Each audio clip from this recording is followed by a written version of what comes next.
Welcome to my YouTube channel. आज के इस वीडियो में हम बात करेंगे ब्रेसेस और अलाइनर्स के बारे में कि ब्रेसेस ज्यादा बेहतर है या फिर अलाइनर्स ज्यादा बेहतर है। ब्रेसेस और अलाइनर्स दोनों के अपने अपने क्या फायदे हैं और क्या नुकसान है। तो अगर आपके दांत टेढ़े मेढ़े हैं या फिर आपके दांतों में गैप है या फिर आपके जॉ जो है वो मिसमैच है, तो सबसे पहले हम समझेंगे ब्रेसेस और अलाइनर्स में क्या अंतर होता है। ब्रेसेस और अलाइनर्स क्या होते हैं।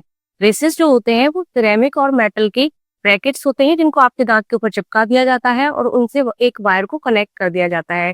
यानी कि ये जो होते हैं वो फिक्स होते हैं और जो ये वायर जो होता है इसके ऊपर जिसको कनेक्ट किया जाता है वो धीरे धीरे ग्रेजुअली आपके दांतों की मूवमेंट कराता है, यानी कि आपके दांत को सही पोजीशन में लाने का काम करता है।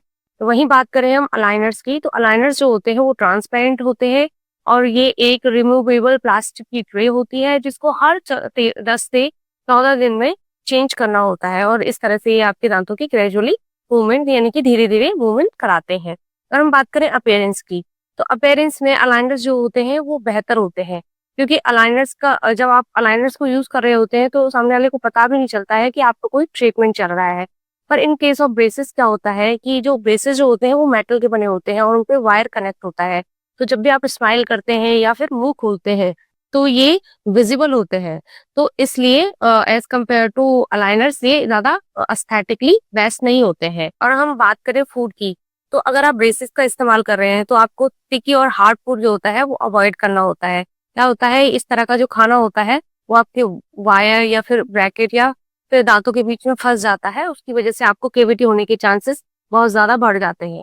वहीं हम बात करें अलाइनर्स की, तो अलाइनर्स के केस में आप अपने अलाइनर्स को निकाल दीजिए, मर्जी जो खाइए, उसके बाद में अपने दांतों को अच्छे से ब्रश करें, अच्छे से फ्लॉस करें, उसके बाद वापस में अलाइनर्स को पहन लीजिए।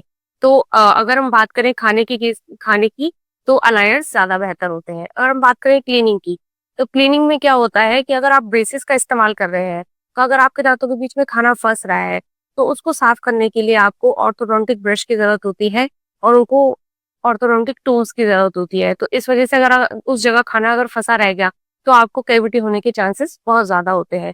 बट अलाइनर्स के केस में ऐसा नहीं होता है। और अगर हम बात करें कॉस्ट की, तो कॉस्ट में अलाइनर्स जो होते हैं वो ब्रेसेस से थोड़े एक्सपेंसिव होते हैं।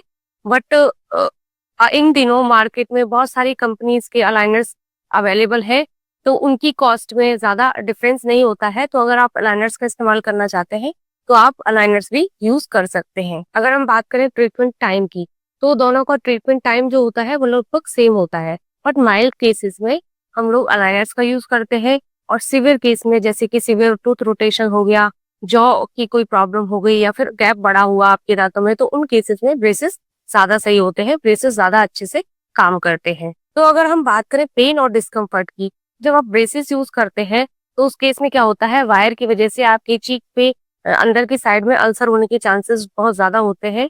और साथ ही साथ जो ये वायर जब इसको टाइट किया जाता है तो इसकी वजह से आपको पेन भी हो सकता है।